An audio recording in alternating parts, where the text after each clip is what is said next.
শেষ নবীর জন্য কি প্রতিশ্রুতি গ্রহণ করা হয়?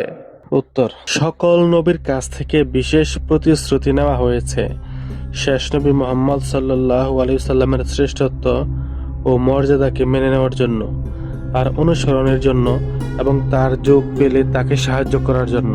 যেমন আল্লাহ তাআলা সূরা ইমরানে 21 নং আয়াতে বলেন, আর আল্লাহ যখন নবীগণের কাছ থেকে অঙ্গীকার নিলেন যে আমি যা কিছু তোমাদেরকে দান করেছি, কিতাব ও হিকমত, অতঃপর তোমাদের নিকটে যখন রসূল মানে শেষ নবী আসেন, তোমাদের নিকট যা আছে তাওরাত ইনজিল তার সত্যায়নকারী হিসাবে, তখন সেই রসূলের শেষ নবীর প্রতি তোমরা ঈমান আনবে ও তাকে সাহায্য করবে।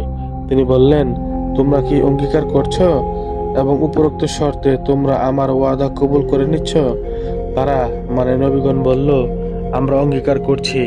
তিনি আল্লাহ বললেন, তাহলে তোমরা সাক্ষী থাকো আর আমিও তোমাদের সাথে সাক্ষী রইলাম। প্রিয় ভাই বোনেরা, আপনারা কি জানেন ইহুদি পণ্ডিতদের নিকট থেকে কি প্রতিশ্রুতি নেওয়া হয়?